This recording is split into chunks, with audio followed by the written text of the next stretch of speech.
Hey everyone, I'm Megyn Kelly. Welcome to the Megyn Kelly Show. There's so much to get to today. While the fallout over Representative Nancy Mace's bathroom bill continues, Congresswoman AOC says forcing men to use the men's bathrooms is disgusting. Okay. And The View is forced to read a hostage message after their legally dubious coverage of Matt Gaetz. It's the must-see video of the day. Joining me now, Andrew Klavan, host of the Andrew Klavan Show over at the Daily Wire. Andrew is also a prolific author, and his most recent book is a mystery novel titled A Woman Underground. Don't miss a moment. Subscribe to this show on YouTube and follow me on Insta, Facebook, and X. 4 years of crushing interest rates, runaway inflation, and reckless government spending. And who's paying the price? You are. You might have bills stacking up, debt collectors on your back, and you might barely be able to keep food on the table.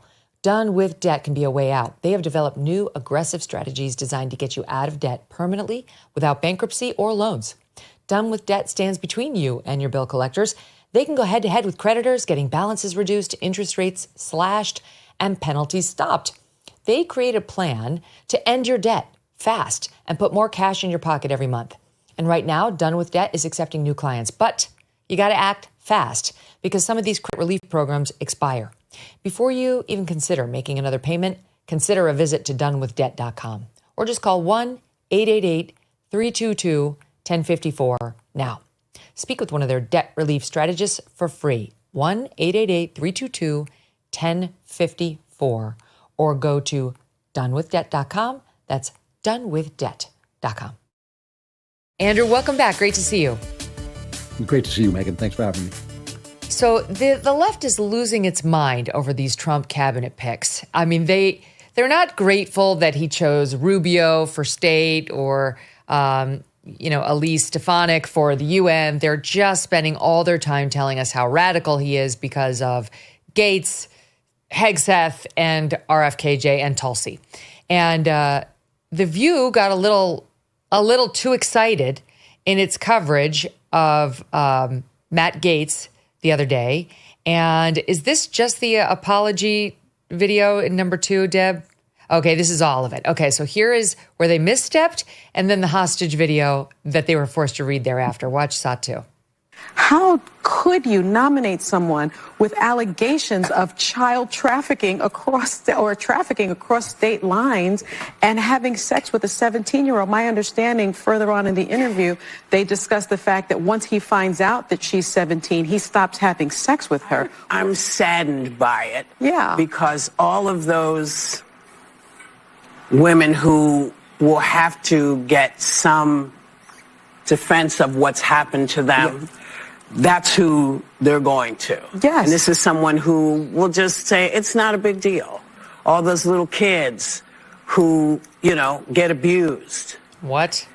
They got no recourse now because this is what's in charge. Matt Gaetz has long denied all allegations, calling the claims, quote, invented, and saying in a statement to ABC News that this false smear following a 3-year criminal investigation should be viewed with great skepticism. That DOJ investigation was closed with no charges being brought. Oh, my God. All those little kids who got abused have no recourse? This is about a child? The worst of the allegations as we know them is that he denies it, but he's accused of having an interlude with a 17-year-old who then, even his eyewitnesses who are against him say he didn't know was 17, then stopped the relationship. This is the worst allegation against him, which he denies. And the DOJ did not bring charges because they did not find these witnesses credible. But in any event, it is that then he stopped the relation and resumed it when this young woman was 18. And from that, The View gets all these little kids who get abused by him now have no recourse. Andrew, I can't. Well, first of all, this is the party, not just of John F. Kennedy, but of Bill Clinton and of George Stephanopoulos, who went from silencing the women who accused Clinton of rape and abuse to having a major network anchor position on the basis of that work. Basically, that was his requirements. One of the delicious things about the Trump election, and I'm finding it just absolutely wildly ecstatic. I'm just loving every minute of this transition. This is the best transition ever.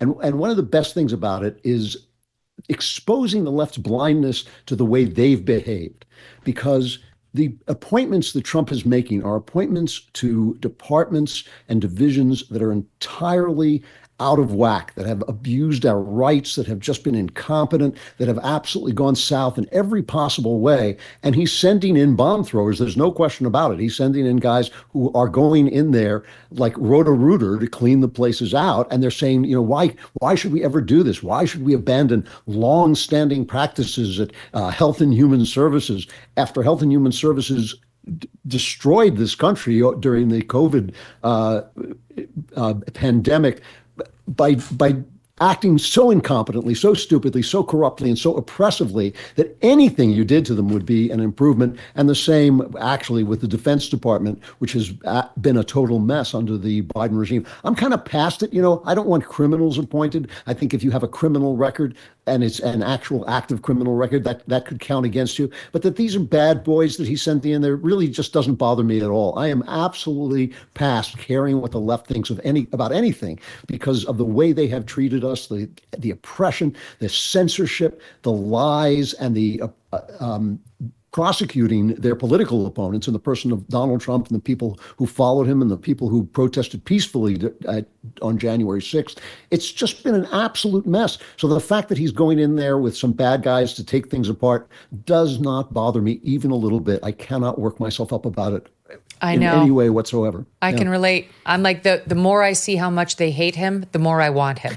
I know. It's great. It is great. And it's such a rebuke to this system of the academy, the media, and Hollywood and the bureaucracy that were thrown up against this guy with all the force they had, all the lies they had, every statement he made taken out of context, every gesture he made taken to mean something it didn't mean, again and again and again. The people show up and just said no. And people keep saying, well, he doesn't really have a mandate because he's going to come out with about 50% of the vote to 48%, somewhere around there.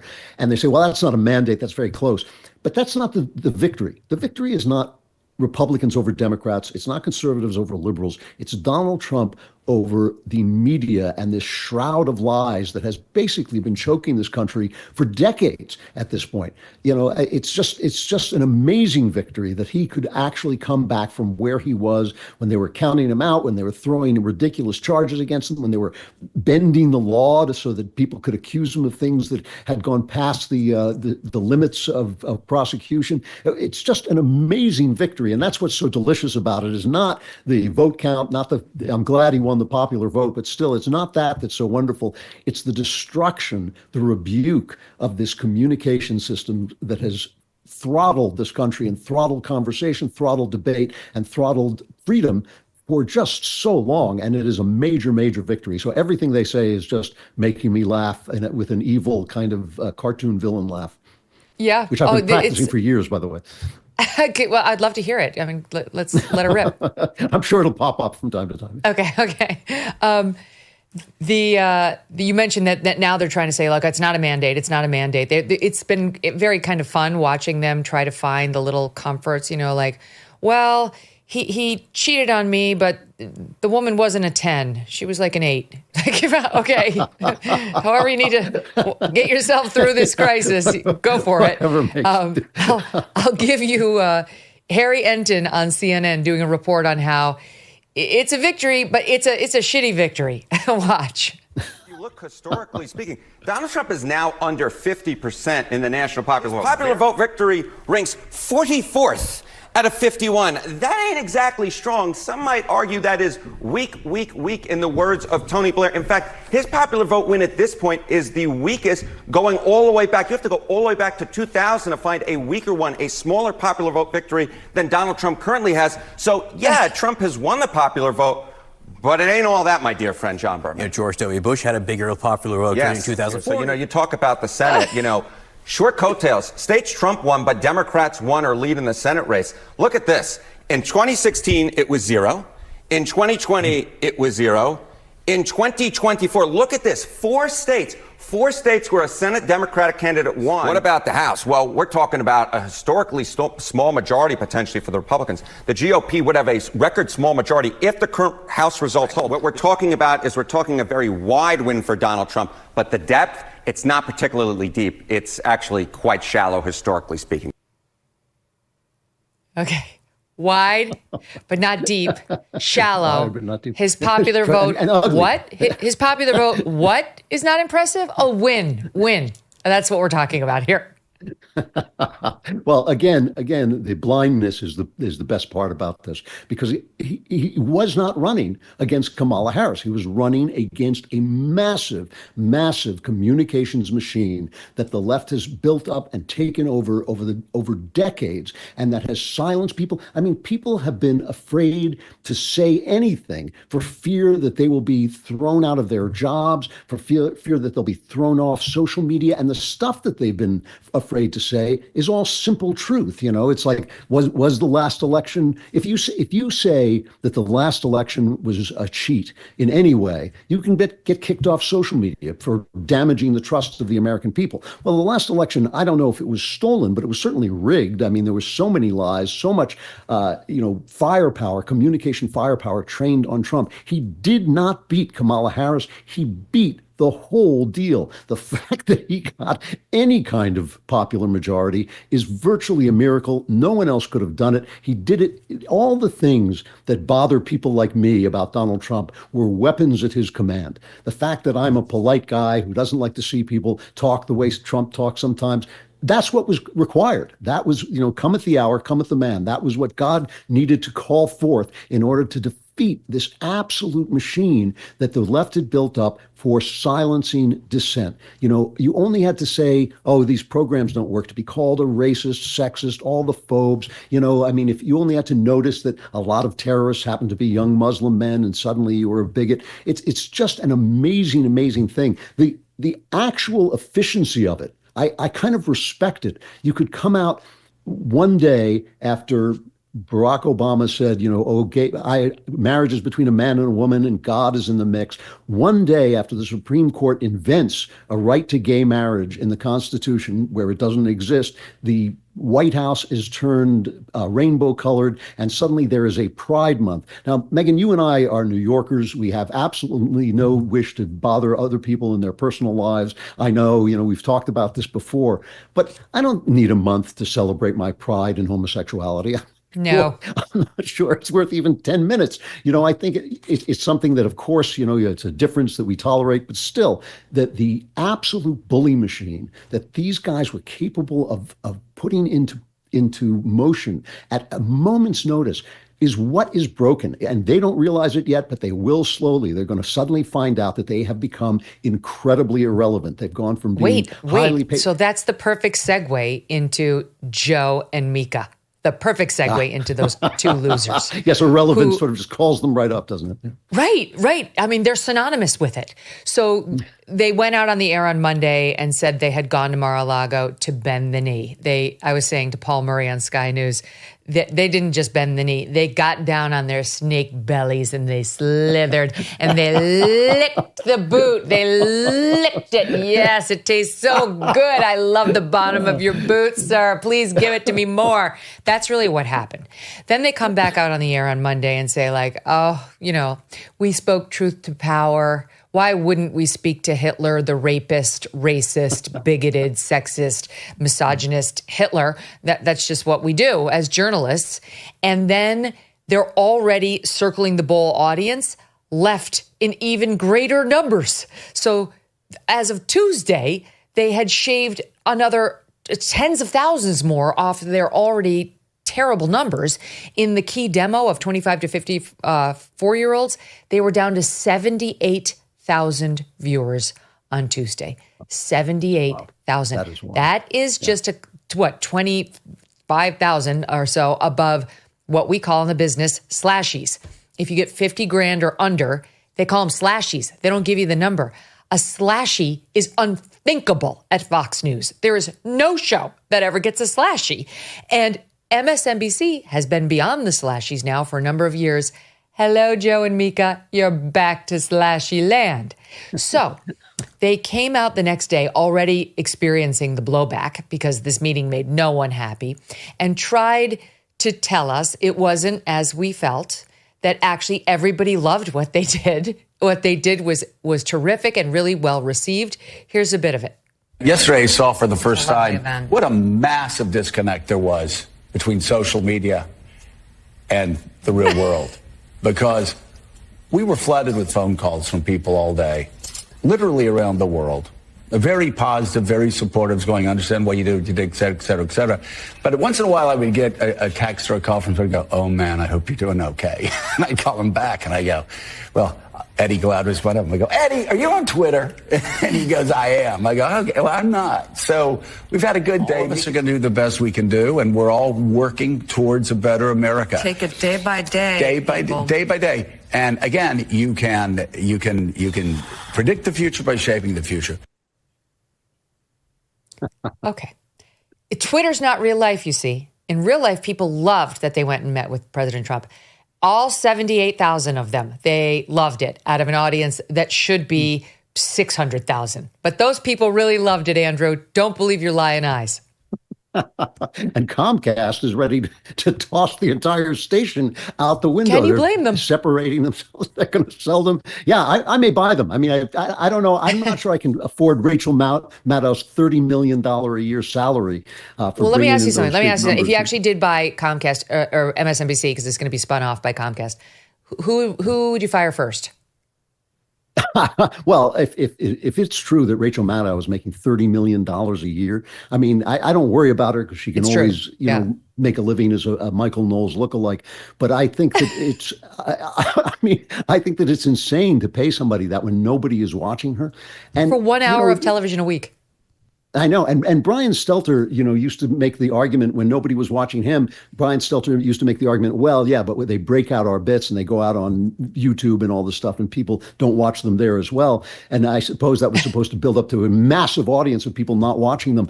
But, I think that they are useless. And the thing that they never get to, Brian Stelter had this wonderful thread on X where he said, we need to win back our audience by doing things like podcasts. We don't do enough podcasts. And I was like, stop lying. You got to stop lying. That's number one. You can do a podcast. Yeah. Number 5 is do a podcast, but number 1 is stop lying. And they just lie don't in more get it. places. They really don't.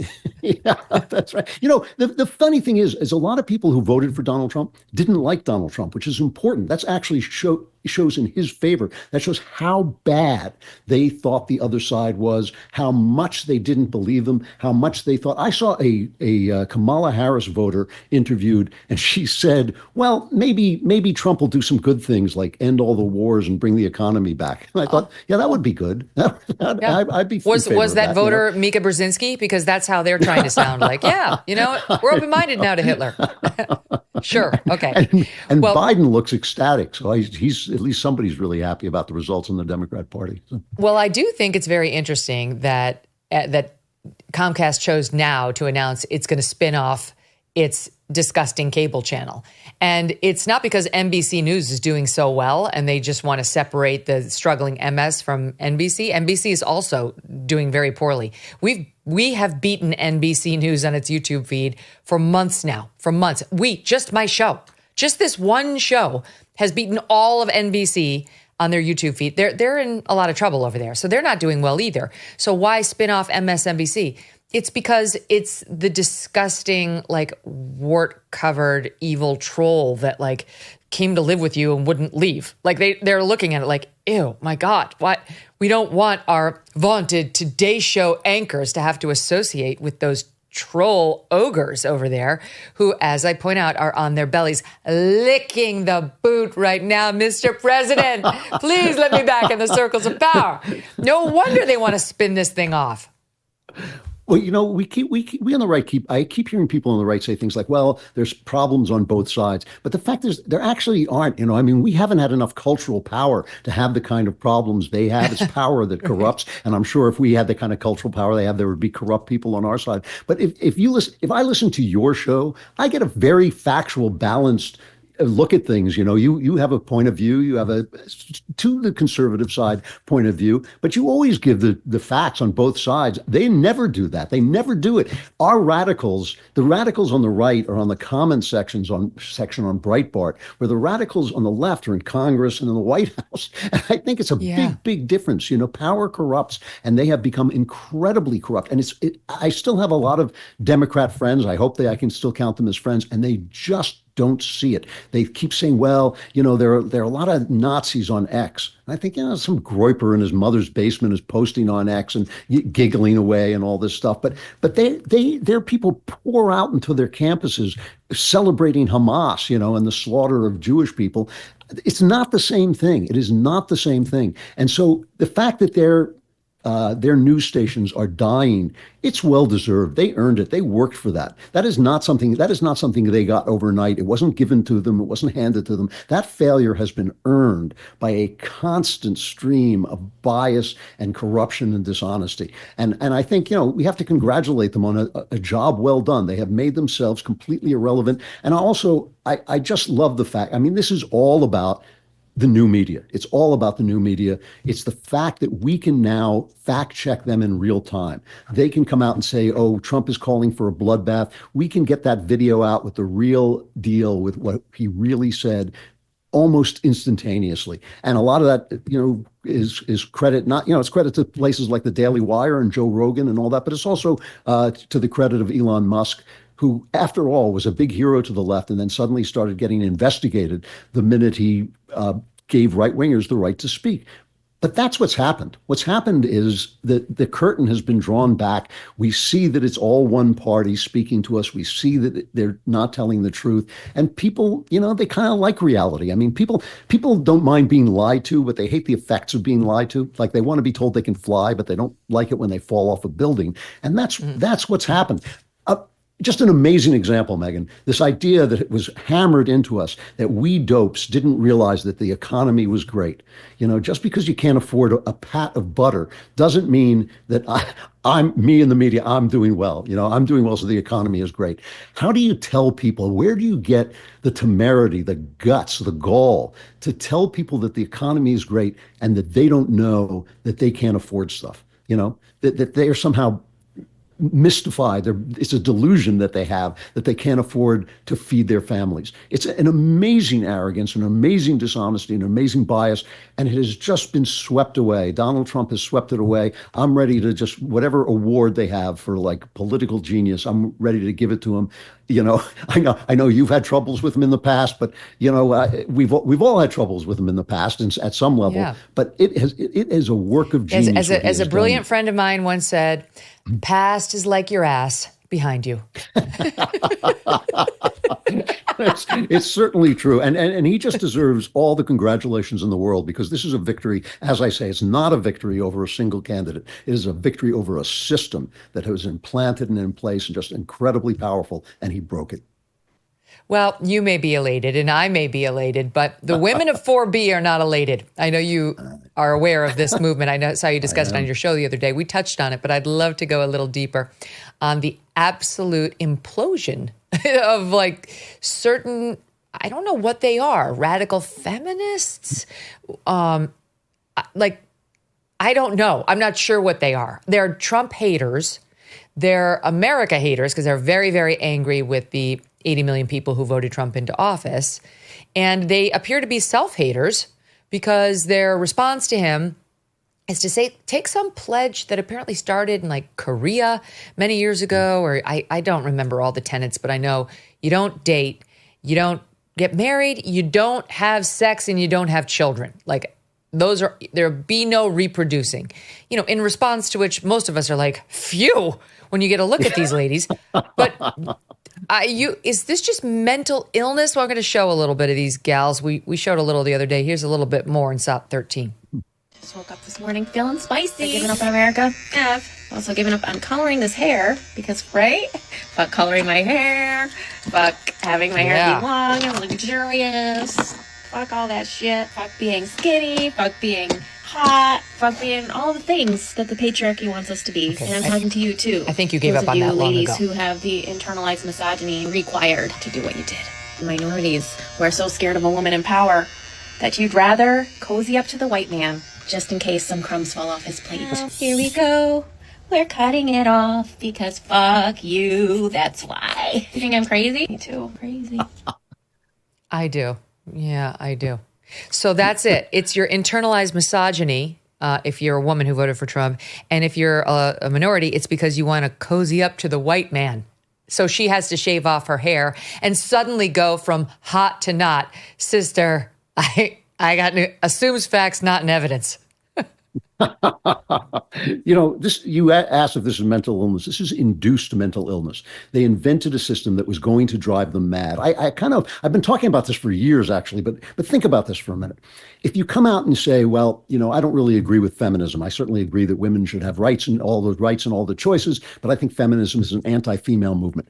Suddenly, you're absolutely a pariah. You're a terrible, terrible human being. So unless you have a hard skin like me, you stop saying it. You stop talking. You stop expressing your opinion. You don't say, well, I have questions about Islam, because then you're an Islamophobic. You don't say, well, there's a lot of crime in black neighborhoods and maybe there's something wrong with the culture in some of those neighborhoods, because then you're a racist. You don't want any of that stuff to happen. You don't want to be called down to HR. You don't want to be uninvited to dinner parties. You don't want to lose whatever awards you've won or anything like that. So you silent. So now this person on the left never hears a conflicting opinion, only hears opinions within the scope of her worldview. So she hears different places on the left. Maybe she's not left enough. Maybe you're a little bit more to the left, whatever it is, but you're never hearing a right-wing opinion. So you never know that there are perfectly decent people who see the world entirely differently than you do.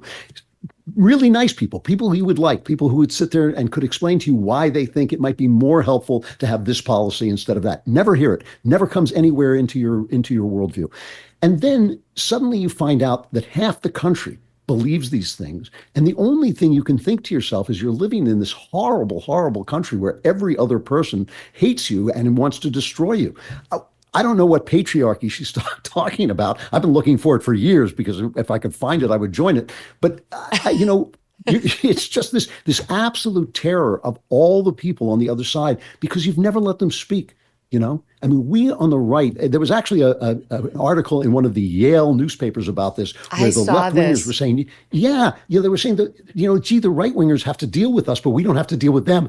So we don't know anything about them. Well, on the right, we've been saying that for years, that you don't have to explain the left to us. We live with it. And we know people who are and the article is saying they were jealous, that the Yaleys were jealous of their conservative colleagues, because they were developing skills that the ones on the left had never developed and did not have to develop. We're also having more fun, and we're not terrified, and we don't have, I shaved off my head, but that's my hair, but that's different. You don't have to shave off your head and stop dating people because you lost an election, because you just have a much more three-dimensional view of the world than they have. I love this woman. I'm sorry to obsess, but I love this woman pretending that she's Giselle. I'm just going to do it. I'm not, sister. Yeah, it's kind of like when Ellen DeGeneres announced she's leaving the country. I was kind of like, that's bye, I know. Oh, we used to laugh. There were some people at Fox who, like, when the Roger Ailes scandal broke, I won't be too mean, but it was like, let's just say, again, not exactly Giselle-like figures, and not nice figures either, which is why I felt comfortable making fun of them. But they were like, it never happened to me. I'm like, okay. Reality is hard. Reality is hard. No question about it. Sorry, but there were some dark moments there. Okay, so she's not taking it well. She and her other 4B movement ladies. You mentioned Ellen DeGeneres. I thought that was actually quite interesting. And now you have people wrestling with what does it mean? What do we need to do? How do we regroup? Like, how do we get back our voters? And the trans issue continues to be kicked around in the news every day, not just because of the Nancy Mace thing, which, by the way, we won. We won. Speaker Johnson announced yesterday that men will not be allowed to use women's bathrooms, that you can use a gender-neutral bathroom. I don't have to fulfill my offer to pay for the gender-neutral bathroom on Capitol Hill. I offered $30,000 to build it yesterday because that's what I think it costs. Apparently, they already exist. So, like, this man pretending to be a woman can just go use one of those. Shut up and stay out of the women's rooms. But now it's a rule. So that's good, because when the kids go on Capitol Hill for their field trips, they don't have to worry about running into men posing as women or trying to take photographs of them or whatever the hell else these men who want access to women's spaces want to do. So that's good. We won. So thank you to all of our viewers who I know called and wrote. But the trans thing remains in the news, and it's Republicans are getting bolder, and the left is holding on. They're not ready to let go of this little pearl that they've been pushing on us for so long. So Nancy Mace is the person who brought this up on Capitol Hill, as a Republican congresswoman from South Carolina. And she went on with news anchor from Scripps yesterday to talk about this. Have you seen this? And look, just listen to the arrogance of this news anchor, in quotes, air quotes, news anchor. Watch. I just want to add that the Congresswoman-elect does identify as a woman. I will be. She's not a woman. It's a man. She was born a man. She's a man. She's biologically a male. That is science. You guys on the left and the mainstream media want to say, follow the science. Well, let's follow the science. Okay. He is a man. He can wear a dress. He can call himself, his pronouns can be she or her, but he doesn't belong in a women's restroom, period. Are you suggesting that the Representative-elect McBride poses some kind of danger to you and other women? Yeah, in absolutely. Congress? Absolutely. 100%. This is an assault on women. A man being a biological man, a man with a penis, male genitalia, being in a women's locker room is an assault on women. That more than likely he's got a mental illness, and this is why he's doing this. He should not be forcing his private parts into women's private spaces. I'm absolutely a no hard pass on this. I'm going to fight it every step of the way. Are you diagnosing right now an incoming member of Congress with a mental illness? I'm not sure how you would I am that. absolutely diagnosing anyone who cross-dresses with a mental illness. Amazing. Now, just a word on this so-called news anchor. Her name is Liz Landers. She is a national correspondent leading the disinformation desk at Scripps News, Andrew. You can't make it up. Where the team covers how disinformation spreads and shapes politics and people's lives. Hello, Liz. You're in the middle of doing it right now. Thank God you had a fact checker there in Nancy Mace. I just want to say one word about this. 2 words. One, are you suggesting that Representative-elect McBride, who for viewers who did not watch yesterday, is a man posing as a woman just elected to Congress from the state of Delaware, poses some kind of danger to you and other women in Congress? Okay. Because Mace had said he doesn't belong in a women's restroom. Liz, we don't have to prove that he is dangerous. That is not the question. So F you for trying to reshape the debate in a way that you think is stronger for you. First of all, yes, he is a danger. They're all danger. Even if he personally doesn't want to do anything to women in that restroom, his permission slip is a permission slip for all men, and many of those men do want to hurt us. So get up to speed, Liz. Do your homework, sweetheart. Secondly, we don't have to prove that. Our mere discomfort at allowing men into women's spaces is enough. Stop trying to make the stakes so high that we have to prove to you this crime or that, which we could, but we don't need to. The answer is no. We don't want him, Liz. And if you want to pee next to a man, ask your male buddies at Scripps whether you can go into their bathroom. That's your solution. So that's one of the things that really irritated me in that whole exchange. But the thing is, Andrew, we won. So people like Liz are going to have to be brought to heel on this, or their side will continue losing. You know, the reason this is so important, the reason the transgender movement is so important is because it's emblematic of the power that the left has wielded. Thousands of years of human civilization, hundreds of thousands of years of Homo sapiens. This has never come up. The idea that a man can become a woman has never come up for the very good reason that it's impossible. One angry lesbian college professor writes a book, which I have read, called Gender Trouble by Judith Butler. It's a grift. It's an absolute muddy-minded, poorly written grift. The logic doesn't hold. It actually doesn't have a string of logic, announcing that gender is simply a construct. Hundreds of thousands of years of hominid life, but suddenly we find out that gender is just a construct. No other animal knows this. No other mammal realizes this, but we know this because Judith Butler has told us. Instantaneously, if you disagree with this, you are a villain. Instantaneously. That was the power that the left was wielding, and that was the power that their communication was wielding. To me, the most important video of this week was Mike Johnson coming out, being asked whether this new congressman / congresswoman was a man or a woman. And Mike Johnson said, well, I'm not going to answer that question. I'm not going to deal with that. Then he had to come back out later and say, no, I am going to deal with that. A man is a man, a woman is a woman. They can't change. Now, it's wrong to call Mike Johnson a coward. It's wrong to call him a hypocrite. He's a good guy. He's got a difficult job. Speaker of the House is probably one of the toughest jobs in government. He is no more a coward than any of us or anybody else.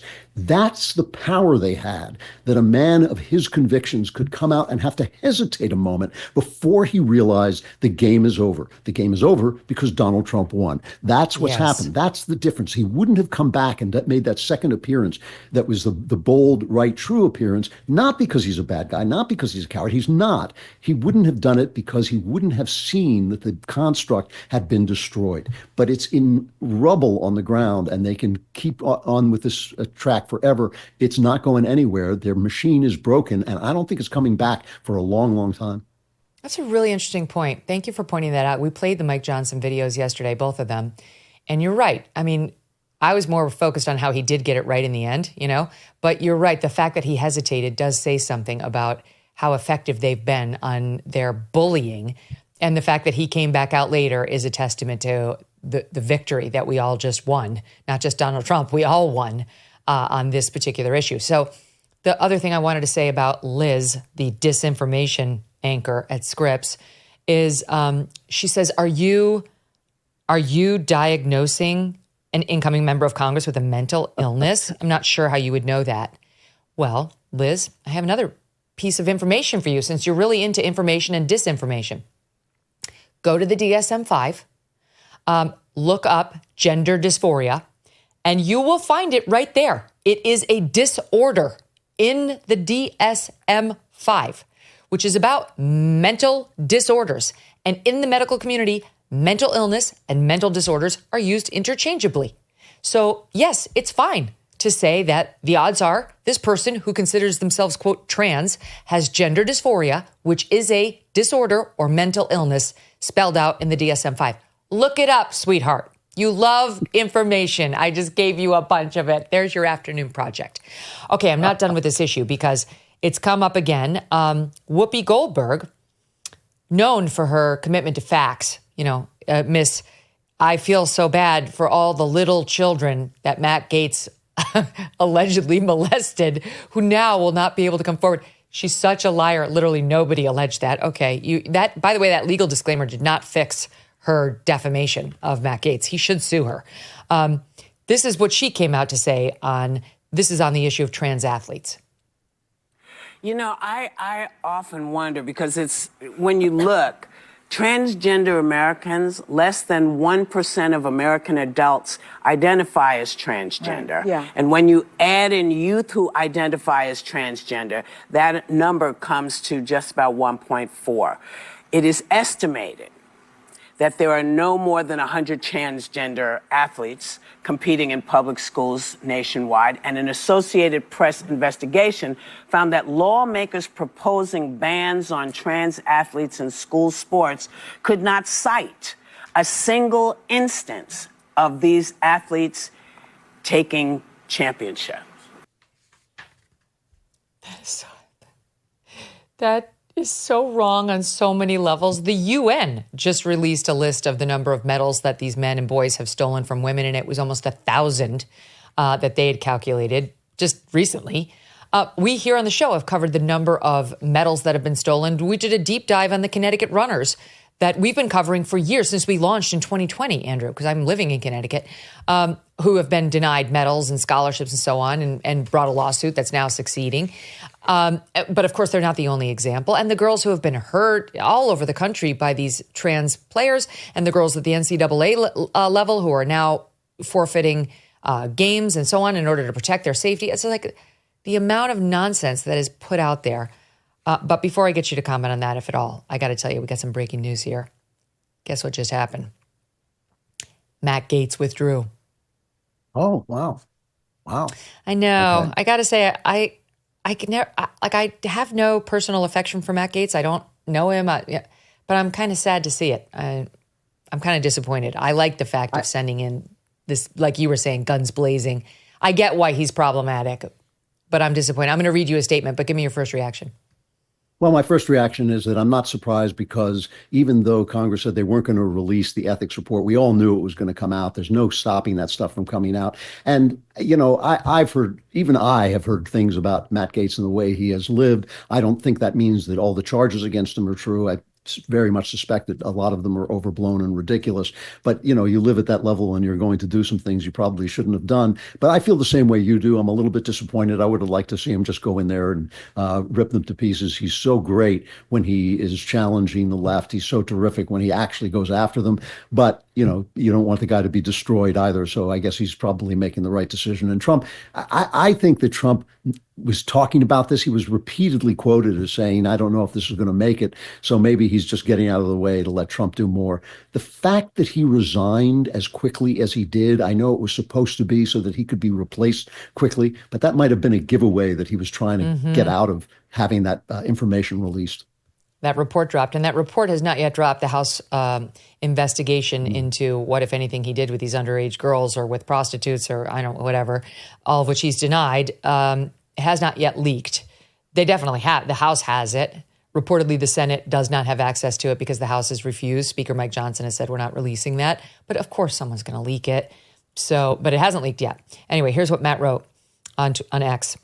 I had excellent meetings with senators yesterday. I appreciate their thoughtful feedback and the incredible support of so many. While the momentum was strong, it is clear that my confirmation was unfairly becoming a distraction to the critical work of the Trump-Vance transition. There's no time to waste on a needlessly protracted Washington scuffle. Thus, I will be withdrawing my name from consideration to serve as Attorney General. Trump's DOJ must be in place and ready on day one.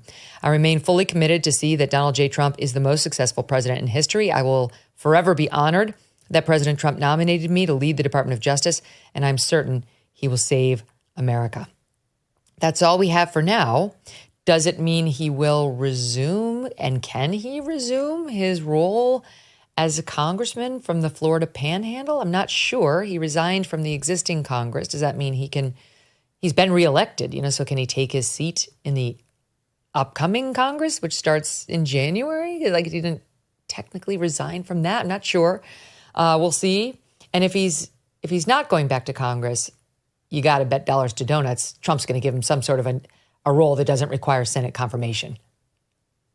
Yeah, it's a really interesting question. It depends how official his resignation is, whether he handed in a letter, whether it's just a discussion, whether he can just walk back. I hope he doesn't disappear. But again, I was sort of suspicious when that happened because, as you say, that report is going to be released. Whatever is in it is going to be released, and he must be nervous about it. Obviously, what he was talking about was he was going to Republican senators, and they were saying, "Look, we just don't have the numbers." And what is the point of being ripped to pieces for 2 weeks and then losing the vote? What's the point for him? What's the point for Trump? What's the point for anyone? Hopefully, Trump to clean out the DOJ, which is now, as far as I'm concerned, Merrick Babyface Garland has completely corrupted that incredibly important institution. To clean that out, I hope that I'm sort of hoping like Trump nominates something like an Abrams tank or something. Something just goes in like a bulldozer. We're just going to confirm a bulldozer and just have to go in and shove everybody out the back of the building because it really is dirty in there. I like that a lot. All right, well. All I can think of as I read this, though, I got to be honest, I read Maureen Callahan, who I love, her book. She's also a writer like you, Ask Not. She released it over the summer, and it was all about the Kennedy men over the years and just how terribly they've treated their women. Ted Kennedy and Chappaquiddick. And John F. Kennedy, our former president, beloved, by most people, but especially the left.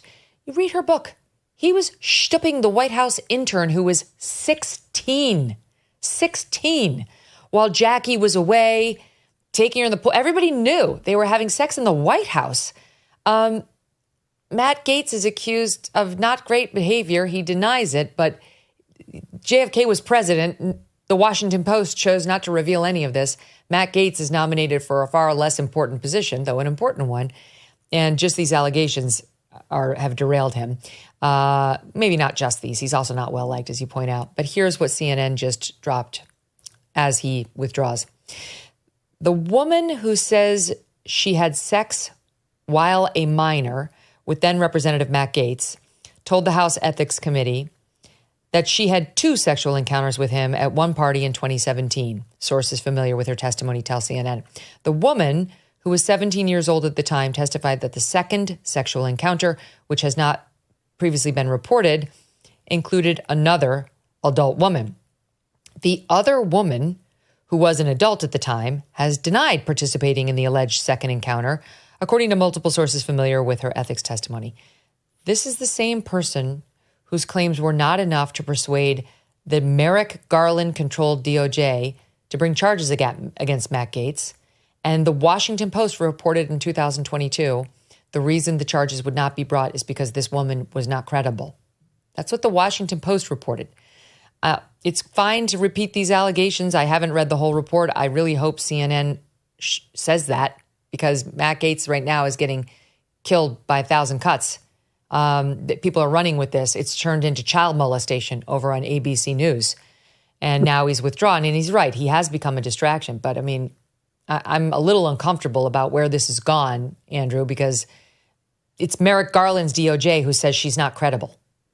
Yeah, I've actually never believed these charges for that very reason. That's one of the things that kind of bothers me about it. But I wonder, too, how much of this has to do with the way Matt Gaetz behaved during the replacement of the Speaker of the House. He was an agent of chaos. He was not a sort of go along to get along guy. He was not being collegial as people in Congress are supposed to be. And as you say, I do not think he is a man with many friends. And that just counts for something in politics. Maybe it shouldn't, but it does. So I don't know how much of this has to do. I mean, obviously, his life is not a neat life, and it would be nice if we could find people with the kind of determination and grit that we need, who are also faithful husbands, and that would be kind of pleasant and a change of pace.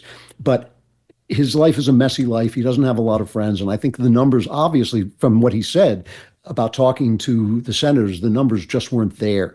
And so what's the point, right? Because he's going to be dragged through the mud. And if the numbers are not going to be there, if some people are just saying there's just no way I'm coming over to your side, what is the point of his going through this? And yes, he's going to be just absolutely excoriated by the left-wing press. But again, they excoriate everybody who disagrees with them. So I don't know how much credibility they have left. It seems to me none. So it's just a question for me of the numbers and the fact that he obviously couldn't put together the numbers that he needed, and whether more is going to come out or not.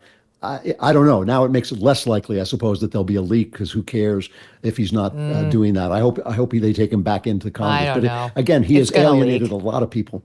Yeah. Such a leaky body.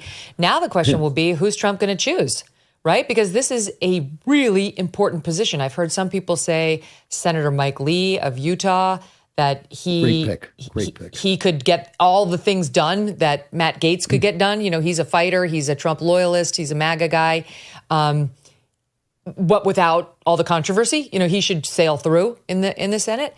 But that opens up a Senate seat. The Republicans can't necessarily spare it. I'm not sure exactly what would happen, or whether that might deter, because he's already chosen Marco Rubio. He's elevated him. Like, maybe somebody who's not currently serving. The margins are really tight amongst the existing lawmakers.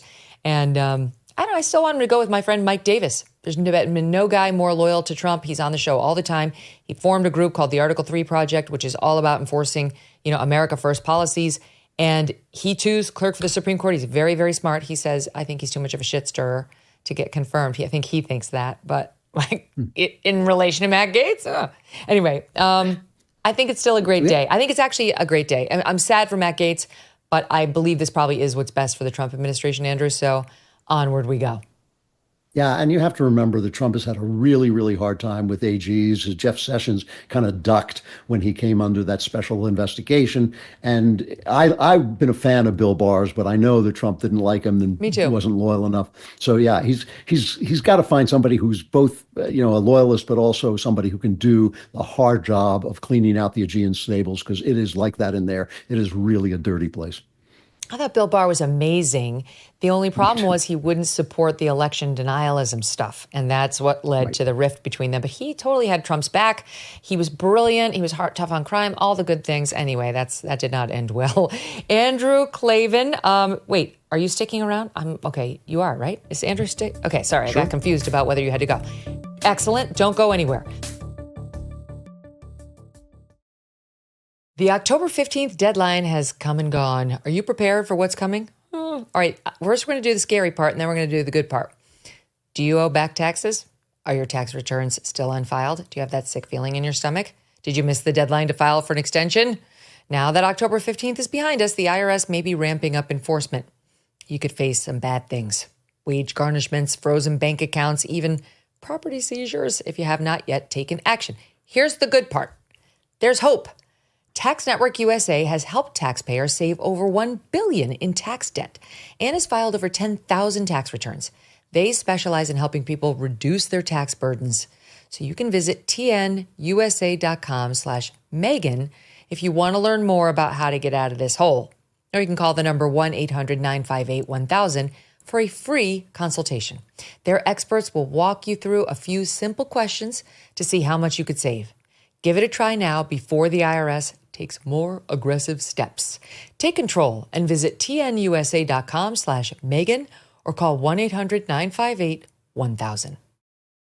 Andrew, the news breaking shortly before we came to air that Jussie Smollett has been given an amazing lifeline by the Illinois Supreme Court, which just reversed his conviction, not on the grounds that he did not perpetrate a fake race hoax on the city of Chicago and the nation, but on the ground that, if you remember, the original prosecutor in the case, Kim Foxx, a woke DEI promoting George Soros prosecutor, didn't want to charge him and cut a plea deal with him, a non-prosecution agreement that let him off the hook for some community service and a handshake.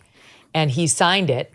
And it was only in response to the outrage over that Special Prosecutor Dan Webb was brought in, former big muckety-muck in Chicago, and he tried the case against Jussie Smollett. And Jussie's lawyers argued that this was a violation of his Fifth Amendment privileges, that it was basically trying to try him twice after the government had sworn or agreed that it would not try him, that they had already cut a deal with him. And that ultimately proved persuasive to the Illinois Supreme Court, which ruled in a 5-0 ruling. There are 7 justices, 2 abstained, 5 I don't know why, but 5 justices ruled they want a reversal. And now already you've got the far left crowd on Twitter going nuts about how everyone owes him an apology. And you mark they're going to spin this into he's somehow been exonerated, when really all the court said was you can't try him when he already admitted to it and struck a non-prosecution agreement with this loser DA, Kim Foxx. Well, I am shocked to find that there is bad governance going on in Chicago. And I feel it's terrible that a man who committed a hate crime has been set free like this. This is a terrible thing. This is another guy. Are there any real hate crimes in America? I mean, I cannot remember the last time there was a high profile hate crime, except against Jews, of course. But I can't remember there was the last time there was a high profile hate crime that didn't turn out to be a fraud. So, you know, Jussie Smollett, I feel bad for the guy. I have to admit, when that show he was in, what was it called, Kingdom or something like that, came out, Empire. I was absolutely, Empire, that's what it was. I was absolutely stunned by the guy's talent. I remember sitting there going, wow, that guy can really sing. And apparently he just sang the wrong song and now his career is in shambles.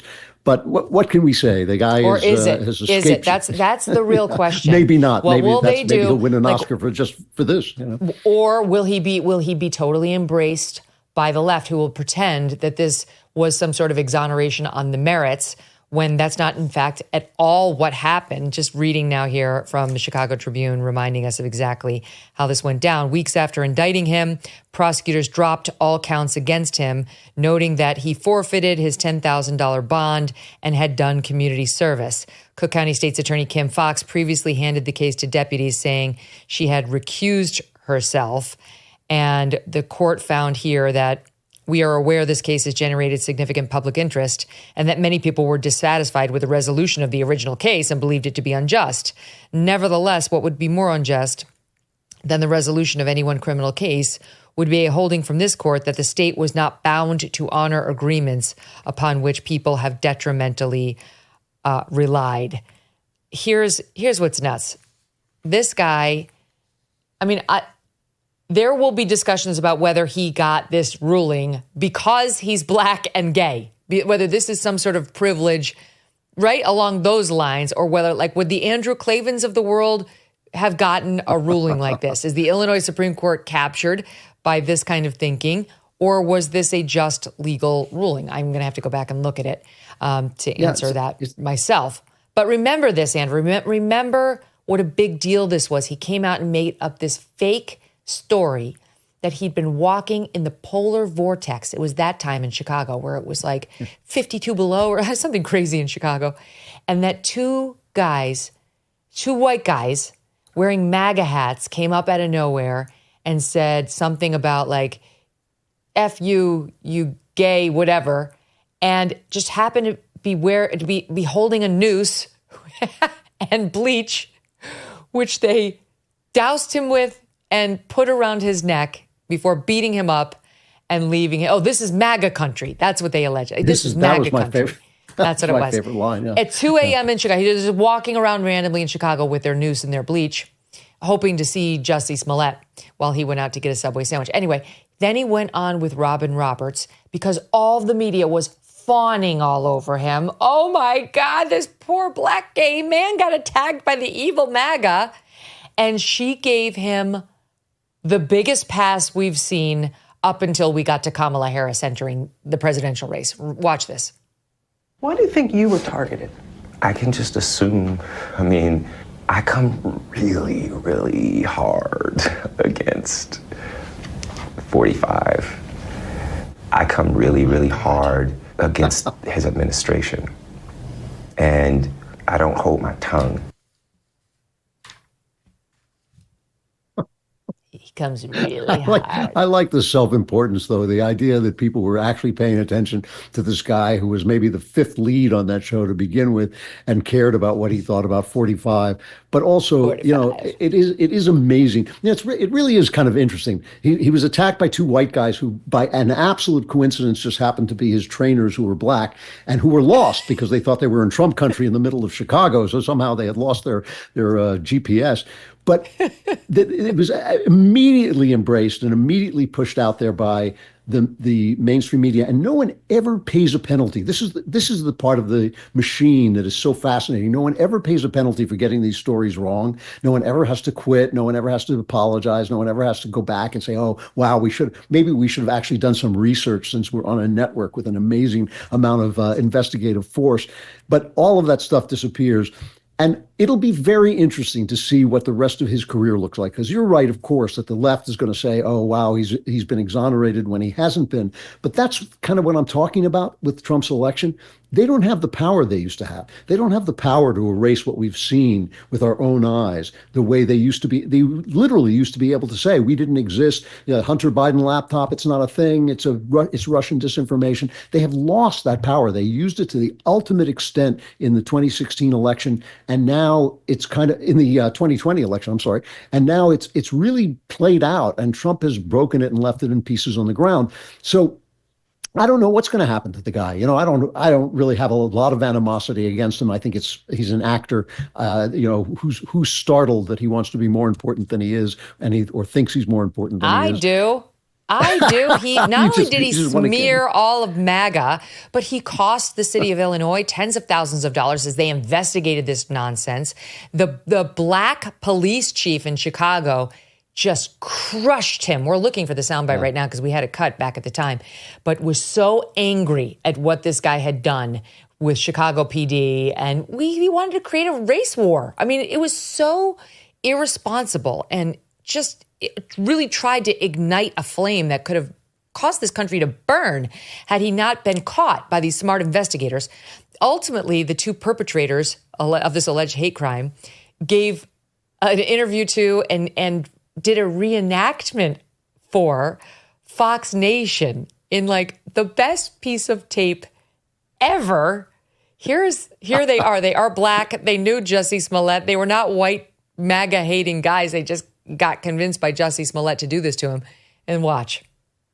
So we waited here for about, what, 4 minutes? It was about 4 Roughly minutes, 4 minutes. But it felt like forever. Because it was cold as balls. As we crossed the street, we said hey to get his attention. And that's when we started yelling the famous slurs he wanted us to yell. Hey, aren't you that Empire? Hey, it's MAGA country. Yeah. He wanted it to look like he fought back. That was very important for him. Because he said, hey, don't just beat my ass, make it look like I'm fighting back and whatnot. So we did that, and then I threw him to the ground. And after I threw him to the ground, he had no bruise. I wanted it to look more real. So then I threw him to the ground. After I threw him to the ground, I used my knuckle and gave him a noogie. I finally put the rope around his face. I did not put it around his neck. I just placed it on his face, and that's when we took off. Well, that is great. That is a great piece of tape. I love the racist noogie. That's nothing like that noogie to really take you out. Like this is greatest thing to ever air on Fox Nation. All right, wait, but here is that we found the soundbite from Eddie Johnson, the police chief at the time, who was definitely not laughing. Watch. Jussie Smollett took advantage of the pain and anger of racism to promote his career. I'm left hanging my head and asking why. Why would anyone, especially an African-American man, use the symbolism of a noose to make false accusations? How could someone look at the hatred and suffering associated with that symbol and see an opportunity to manipulate that symbol to further his own public profile? How can an individual who's been embraced by the city of Chicago turn around and slap everyone in this city in the face by making these false claims? Pretty amazing. So that was 2019, Andrew. Yeah. And here we are 5 years later. So what is the temperature of the country today versus back then for a black gay man who got caught perpetrating a race hoax for him in public life and returning to the public scene now that this conviction has been overturned? To me, one of the great untold stories of this moment is the COVID shutdowns and what it meant to the American people. No one's been fired. It was, in my opinion, the greatest failure of a leadership class since World War I. It was an absolute mess. Everything about it was wrong. And one of the things that was wrong was the encouragement and the cover-up of the George Floyd riots. The idea that George Washington's statue should be taken down and replaced with George Floyd's. The idea that this guy was some kind of hero, this drug addict who I personally think drugged himself to death trying to hide fentanyl from the arresting officer. And that crime was indicative of the way the police treat black people. People have not covered what that means to people, even on a subconscious level. I think on a conscious level too. We all know that we have been gaslit up the wazoo. We understand that for all of that time that COVID lockdown was going on, we were gaslit about race relations, we were gaslit about the economy, we were gaslit about masks, we were gaslit about vaccines, we were gaslit about Anthony Fauci, who really, I don't want to send an old man to jail for the rest of his life as if he were a peaceful anti-abortion protester. But still, he performed criminal acts and told criminal lies to Congress. And all of that stuff has vanished. It's just kind of sunk into the background. So now this guy comes back from those bad days, and he basically tried to, push this narrative on us that was a total lie. I just don't think the world is waiting for him with open arms. I could be wrong, but I think that this is a guy where people are going to look and say, we are so sick of this. This is a country that has come so far in its race relations. Nobody denies the bad stuff in the past, but of course, the world was more racist in the past than it is today. We're much more thrown together because of America, because of the way America welcomes people and lets them blend together. So things have changed here, and I just think people are sick of this kind of condemnation of everything about us. I think that this is part of what the Trump election means. It's like, enough. This is not a bad country. It's a great country. These are not bad people, but good people. That when you go out into the middle of this country, black and white people are living together. They're marrying. They're adopting each other. It's absurd to still be playing Heat of the Night on MSNBC when, Kumbaya is playing throughout the rest of the country. So when this guy comes back, I just don't think there's a bunch of people waiting to say, oh boy, we can't wait to have this guy back to tell us how bad we are. And now he can go hard against number 47 and we're going to all care about this. I think this is a dated story, I'm sure Trump's teeth are chattering. Yeah, I agree with you. I don't think there's a comeback for him, even in this Holly weird land, because I think on the heels of this election, especially, they've gotten the message they went too far, and the American public is not having it. Andrew Klavan, love having you. Thanks so much for being here. Great talking to you, Megyn. Good to see you. All right, coming up next, we're going to be joined by Professor Jeffrey Sachs. Really looking forward to speaking with him, especially in light of the news this week on what we're doing in Ukraine. I mean, is there a real risk here that President Biden's starting World War III or risking it just before he hands the baton to President Trump? Jeffrey Sachs had thoughts. Don't miss that. Let's be honest. The world is not getting any simpler. Whether it's a natural disaster, a supply chain issue, or just a nasty virus, things happen that we cannot control. But what we can control is how prepared we are. We have seen time and time again that preparation is key, and it's about being proactive, not reactive. That's where the Jase case comes in. The Jase case is an emergency kit with prescription antibiotics that cover a huge range of common infections. The Jase case takes the guesswork and the panic out of challenging situations. You'll have the right medication when you need it. In times of uncertainty, you don't want to be dependent on outside systems. With the Jase case, you have a practical, reliable solution right at your fingertips. It's about taking control in a world that sometimes feels out of it. So don't wait until it's too late. Get prepared now. Go to Jase Case and enter MK at checkout. That's promo code MK at jase.com to get the right meds the moment you need them. This is about smart preparation for your and your family's peace of mind. There is an epidemic affecting 2 out of 3 Americans. Poor gut health. Processed foods, stress at work, fluoride in the water, even toxins in the air you breathe can overwhelm your digestive system. You might expect to feel the bloating and heartburn from all of this, but sleepless nights, afternoon crashes, even mood swings, these are all signs your gut may need help. And poor gut health can affect so many health systems.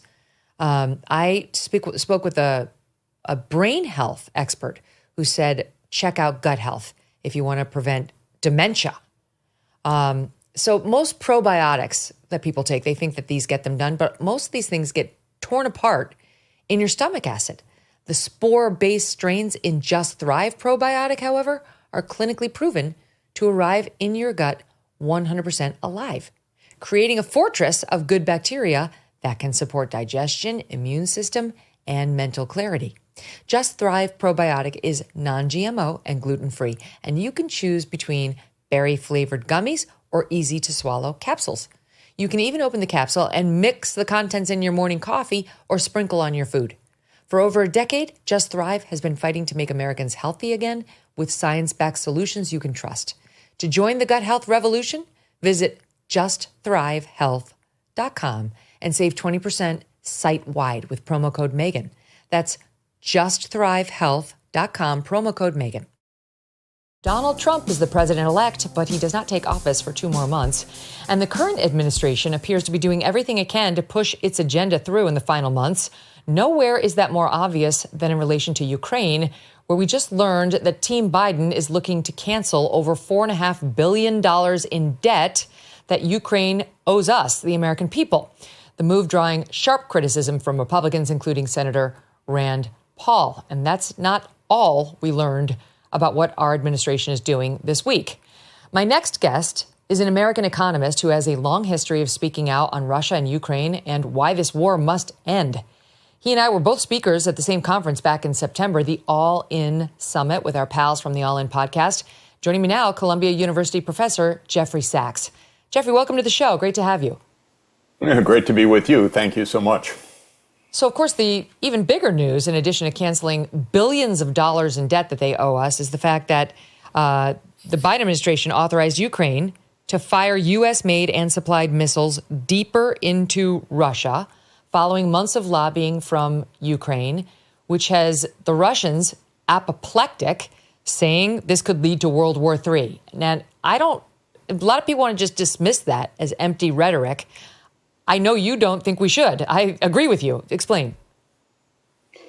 Well, this is an unbelievably irresponsible action of an unbelievably irresponsible and failed administration. This war could have ended years ago. It could have been prevented entirely had Biden just had some little measure of diplomacy to understand the Russian concerns. But this current decision that now U.S. missiles, ATACMS missiles, will be used and fired deep inside Russia in the waning days of a failed administration, it's just such a reckless disregard for our safety and for our lives.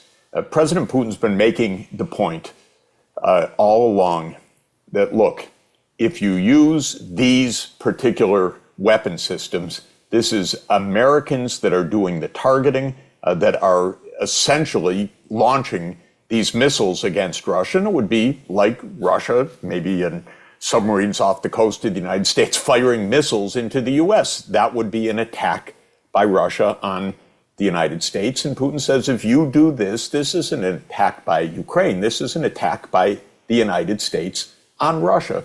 It's perfectly clear. It's perfectly sensible. It's perfectly stupid that Biden is doing this.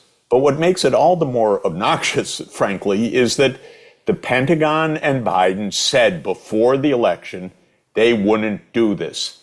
They explained that this would not have a consequential result on the direction of the war, but it could ratchet up the war and lead to an escalation that could end up being catastrophic. So this very decision that was just made in the last few days was rejected. It was made exactly the opposite way a few weeks ago. But, you know, we don't even know whether the president is compos mentis. We have no idea who's actually making these decisions. Is this Jake Sullivan? Is this the Pentagon? Is this the CIA? Is this Biden? We don't even hear from the guy. And these are momentous, irresponsible actions. I can't really recall something like this before. I haven't trusted these people from the get-go because they have been failures on diplomacy all along. But to make a decision like this when it's the waning weeks of a failed administration that's lost the election, a new government's coming in, it's shameful and it's dangerous. You know, my mom graduated from high school in 1959. I graduated from high school in 1988. And for various reasons, I think her generation and my generation feared the Russians, right? That during my generation, it was the Cold War, and even had these duck and cover drills in school. We were so worried about a nuclear standoff or conflict with Russia. Today, people are out Christmas shopping. They're debating Trump's cabinet picks. They're getting ready for Thanksgiving. No one's treating this like we treated what arguably was a far less provocative situation in the Cold War. Like, we're actually engaged in a hot war right now with Russia in Ukraine, but we're ignoring it, and it's escalating. You're exactly right. And by the way, we should be afraid. Russia has 6,000 nuclear warheads, and we should understand Russia is afraid of us. We have 6,000 nuclear warheads. Both sides have 1,600 actively deployed nuclear warheads aiming at each other. They're afraid of us. And, you know, this has been, and afraid of us not in some irrational, crazy sense, in the sense that they actually don't want nuclear war and they don't want the United States military and its missiles really on their border. And that's what people really need to understand about why this war is taking place in the first place. What this whole thing in Ukraine has been about is that our deep state got it in its head at the end of the Soviet Union back in December 1991 that we rule the roost. We can do what we want. We can go anywhere we want. We can decide where our missile systems are. We can leave any treaty we want. We can put NATO military bases anywhere we want. And that Russia couldn't do anything about it. It's literally that attitude, that arrogance or that hubris. And so we started this NATO enlargement towards Russia. And the Russians kept saying, don't do this, don't do this, don't come any closer. And we said, don't worry, it's our choice. We can go where we want.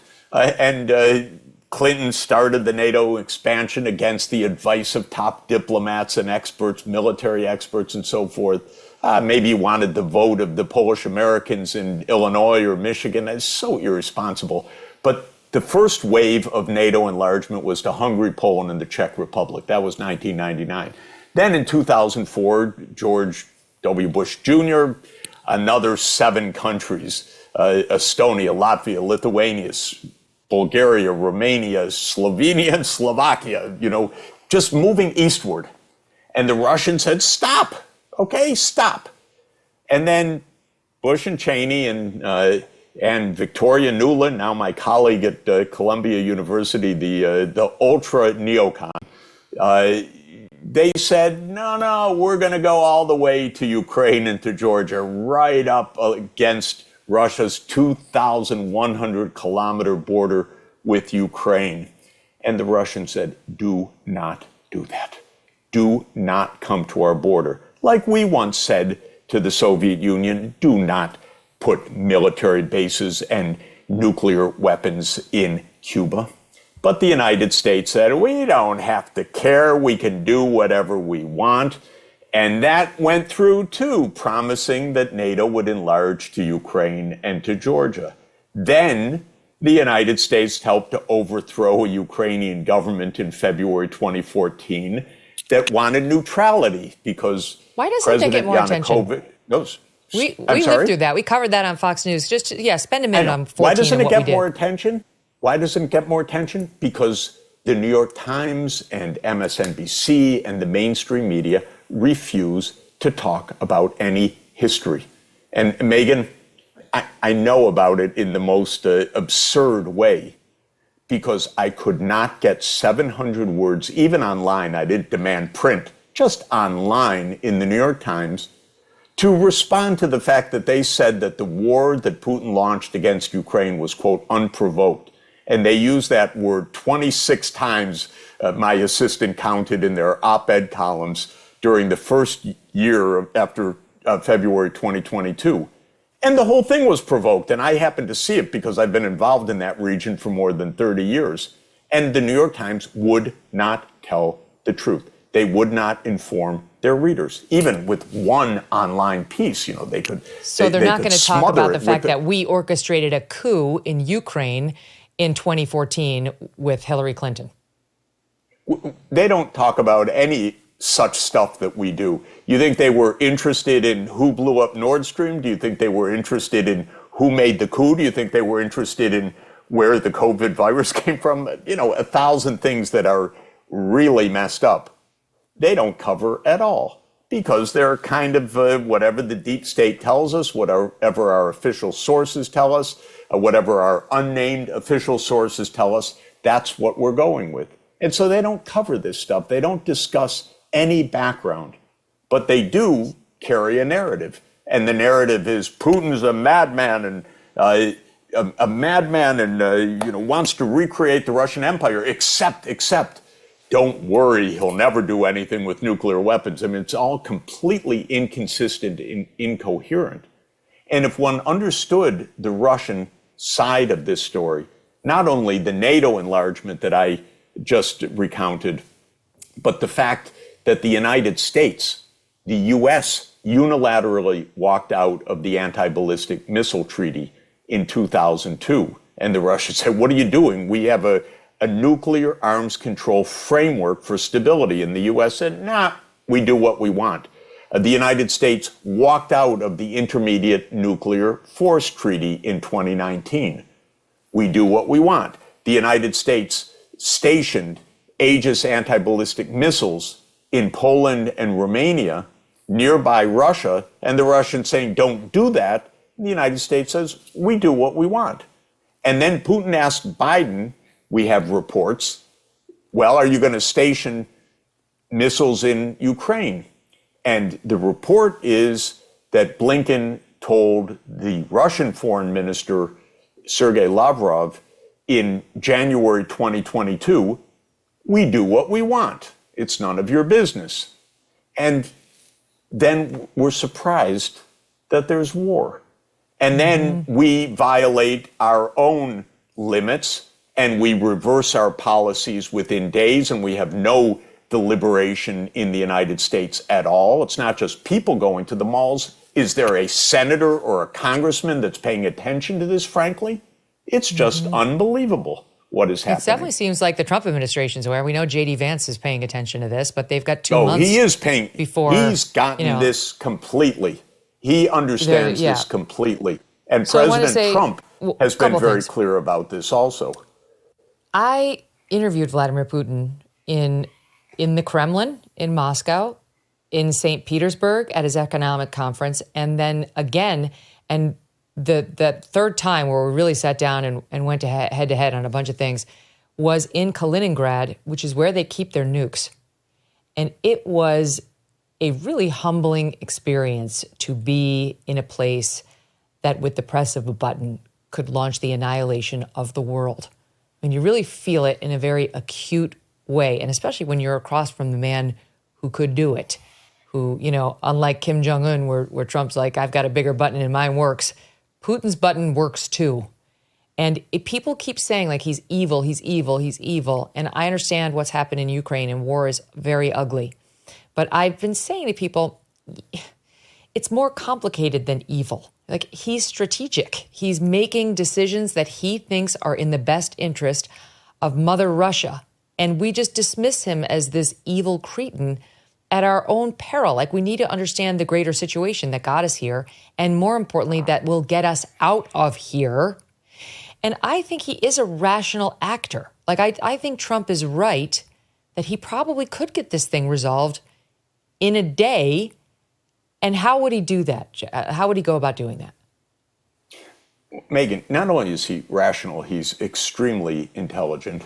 And not only is this not some crazy act, it is understandable from Russia's point of view. And it is irresponsible from the American side that we have pushed and pushed and pushed because of an arrogance that came in the United States strategic leadership at the end of the Soviet period, when they decided, when people like Wolfowitz and Cheney decided we can do anything we want, we can have any wars we want, as literally Wolfowitz told General Wesley Clark, Russia can't respond, we can do what we want. It is that arrogance that has been the biggest problem of all for us, because it has gotten the United States into less and less security like we are in right now. Now, this war could have been avoided entirely at multiple points. I won't go through every bit of the history, but I will tell you that at the end of 2021, President Putin put a draft security agreement on the table, online also, not just on the table, so we could all read it. A U.S.-Russia draft security agreement. You could still find it online. And the essence of it was stop the NATO enlargement. I called the White House at that point. I talked to Jake Sullivan. I said, avoid this war. Negotiate. This is good diplomacy. He said, no, we have an open door policy. I said, that's ridiculous. There is no such thing as an open door policy that the United States gets to station its military bases anywhere it wants and expect others not to have a say in it, especially when it's Russia and their say about the United States military on their border. And yeah, he dismissed all of that. So that war totally could have been avoided. Then in March 2022, I think people are not aware that Russia and Ukraine actually agreed on a peace arrangement based on Ukrainian neutrality. And the United States nixed it. Mm-hmm. The U.S. told them, fight on, no neutrality, we got your back. And as I often say, yeah, we have their back, but not their front because they're being killed from the front. 600,000 Ukrainians dead since the U.S. nixed this little thing. And Ukraine losing land in the process. Every day it gets worse. But in our arrogance, we haven't stopped it. This is Biden's colossal failure. So could Trump end this in a day? Yes. And the way to do it would be to go to the core of what this is about. This is about NATO enlargement. This is about Russian national security. And to say properly and rightly, Mr. President Putin, you stop the war and we end this wrong-headed idea of NATO enlargement to your border. You view that as reckless. This was a bad idea. We need to keep a space between us. We are the two most powerful nuclear superpowers in the world. We need a little bit of buffer in between. Ukraine will be neutral. It will be secure. You stop fighting. We stop trying to draw it into our military orbit. This is how what happens with ends. the territory that Russia's already taken in Ukraine? Russia's going to keep a lot of that it's taken because that's ethnically Russian. And when Russia proposed, and again, you need to know the history of this. I mean, you know, but people need to understand the history of this. Russia didn't make territorial demands before this latest round starting in February 2022. What Russia had asked for, rightly, was give autonomy to the Russian speakers of eastern Ukraine. And that was put into a treaty backed by the UN Security Council unanimously, called the Minsk II Agreement. And what did the U.S. do? It whispered to the Ukrainians, you don't have to do that stuff. That's all right. Just ignore the treaty. And so what would have been territorial integrity of Ukraine was squandered, again, by the West, because we're very cynical and very arrogant. And so we think we can just get our way. And okay, but let me follow up with you on that. Yeah, sure. Is it hubris? Yeah. Is it hubris on our part, or is it like a desire for war, or both? I don't think it's a desire for war. I think it's being an absolutely arrogant, awful poker player. Because the United States kept saying, if we do what we want, Russia has no alternative. You can actually go back in a fascinating, completely wrong account given by Zbigniew Brzezinski, remember the foreign policy guru, who wrote a book in 1997 called The Global Chessboard. And he talked about NATO enlargement. And he has a chapter in it, which I went back to recently read because it's kind of the blueprint of what we did. And he reasons that we can do what we want because Russia has no recourse. And he predicts, he says, well, Russia will never side with China. Russia will never form an alliance with Iran. Wrong, wrong. So much is wrong.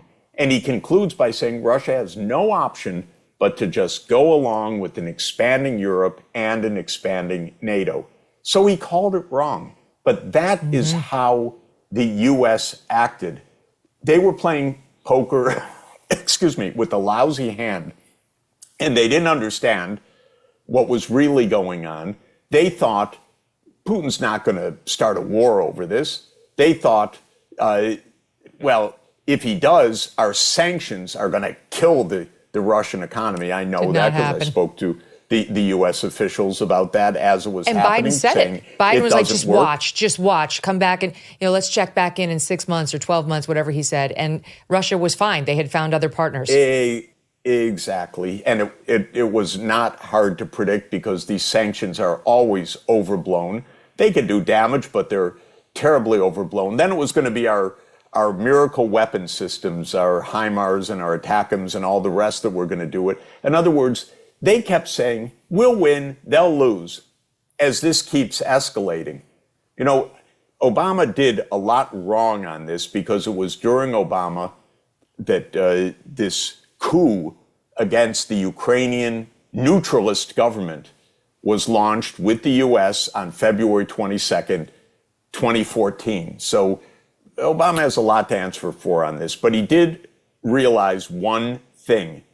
After that happened, he said, we can't get into a war with Russia on this because they have what Obama called escalatory dominance. If we raise the stakes, they'll raise it further.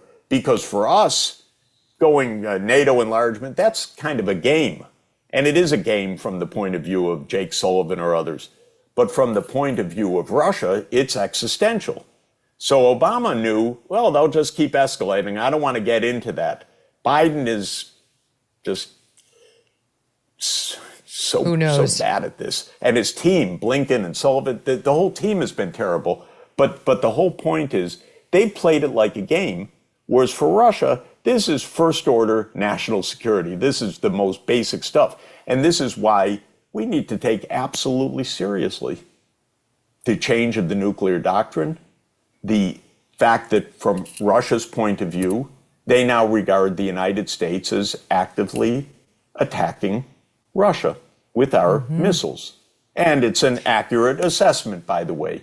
And I'm just hoping and counting on President Putin as a very rational and steely character, no doubt, tough-minded and very rational, to hold without blowing things up so that President Trump can come into office and they can discuss things rationally, which has not happened. But it's almost what we don't want is to have period. Joe Biden depending on Putin's forbearance, knowing that Trump is coming in. There's only so far he can be pushed.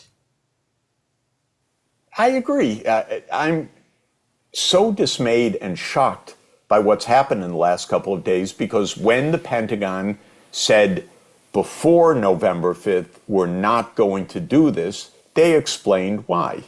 This is dangerous, it's provocative, it will not change the course of the conventional war, but it could lead to nuclear escalation. They explained all of it. They actually sent the British Prime Minister packing because the British are exceptionally irresponsible in all of this. As a 19th century imperial power, they have their delusions of grandeur still, and they want the United States to do the dirty work. So Starmer came over to the White House, you'll recall, and tried to talk Biden into this, and the Pentagon said, no, this makes no sense. Now, what also is very disturbing about all of this from my point of view is that such a momentous decision was made without any explanation to the public by President Biden. I don't know whether he can give an explanation anymore. I don't know who really makes these decisions anymore, but it's not acceptable with our lives in the balance and with the administration on its way out in a few weeks to be making decisions like this and then period, but then not even accounting for them or explaining them.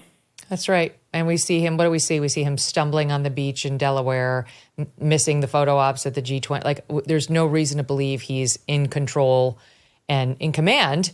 And we just that is correct. Pray for the next 2 months. And the responsibility on a brighter note, let's do a brighter note, because I have heard you talk about, because I've said this to my audience. When I went over to Russia those couple of times, I was floored by how loving the Russian people were toward America.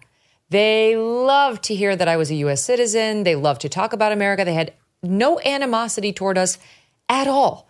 You know, our world leaders get us into these conflicts and have these, you know, as we've just discussed, they're not thinking the way the citizenry is. But what could the relationship look like in the next phase? You know, once Trump gets in there and JD is in there too in his ear, what could things look like after we wrap this thing up, which I do think it will be wrapped up pretty quickly? Let me just tell you that in December 1991, I was in the Kremlin because I was an advisor to President Boris Yeltsin on his economic crisis that they were facing. And I sat in the room in the Kremlin, and Boris Yeltsin came from the far side of a very, very big room out into the room from a back door in the background, walked up to the table and said, "Gentlemen," shots for everyone. I was chairing a delegation, and he said, "Gentlemen, I would like to tell you the Soviet Union is over." He said, "I've just been meeting with the heads of the Soviet military, pointed to the door in the back, and said they have agreed to the end of the Soviet Union." And then he went on to talk about how Russia would be a normal country, friendly with the United States, friendly with Europe, a normal market economy, a normal democratic country, how it wanted normalcy and good relations. And I spoke then and said, "Mr. President, I am sure that this is how the United States sees it too. I'm sure the United States is going to give you a hand in this deep economic crisis that the Soviet Union fell into to help you find your way out of this in a perfectly fine manner." Well, I was wrong. The United States neocons did not want peace. They wanted dominance. They wanted what is called hegemony. They wanted to be able to move NATO where they want. They wanted to be able to put American missiles where they want. They wanted to leave whatever treaties they wanted.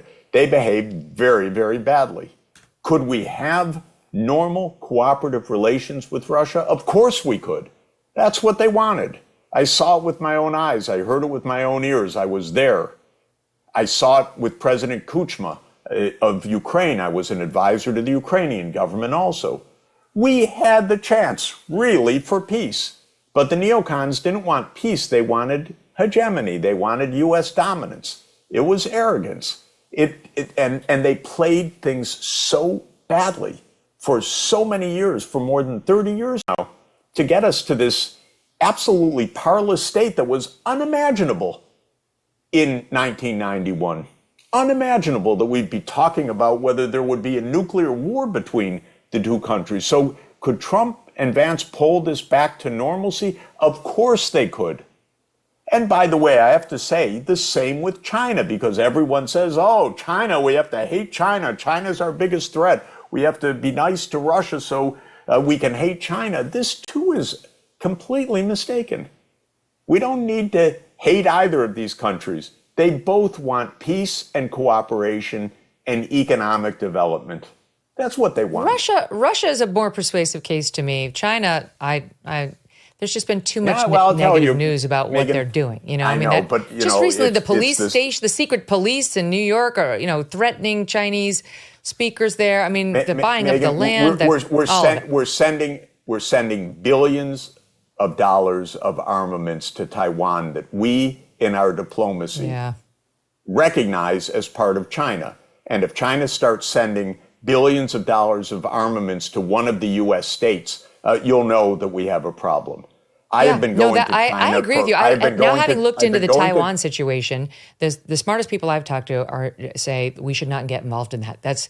Absolutely. But the Taiwan's already part of China, and we shouldn't get involved over there. And no one wants to see American boots on the ground in Taiwan, and we should stop being so provocative with respect to Taiwan. Bravo. That's the main point of irritants with China. The other point of irritants is the South China Sea, because we have a doctrine that we have choke points on China's sea lanes. If we would just calm down, we would find that there are plenty of grounds for cooperation. And that's the point. We need to calm down. We need to stop being in the other guy's face, especially the face of another superpower. We need to stop saying we can do whatever we want. We can send our armaments to Taiwan. We can strike with our missiles inside Russia. We have to get over that mentality and then we're going to find that there's actually the basis for cooperation. Now, I've heard you go so far as to say similar things about Iran. Now, that's going to make people's heads explode because Iran, let me do it. They're trying to assassinate Donald Trump right now. Like, there's no world in which we can have. Okay. Explain it to us. First, they're not. And second, we have been assassinating their leaders for years, by the way. This is this is bragged about by the United States. I happened to be in New York when the president of Iran came to visit, and I listened to him speak. He's a heart surgeon, and he talked about, as a doctor, he saves the life of anybody, whether he likes the person on the operating table or not. He spoke about peace the whole time. How was it reported in our media? War, war, war. The media, the deep state plays a lot of games with us, Megyn. They want to stir up war. They want to stir up military contracts. They want to stir up the U.S. ability to do whatever it wants. I'm not buying it because I see it with my own eyes. Well, we got to continue this discussion in more depth. Anytime. Because I would love to get into Iran and China more.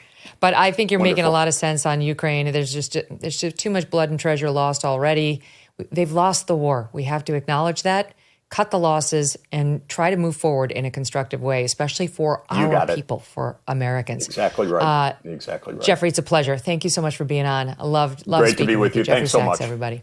Thank you. And we are back tomorrow with VDH, the one and only. And also, guess who else is coming back on? The ladies from the Red Scare podcast. Speaking of Red Scares, they're going to be here from the Red Scare podcast. We'll see you then.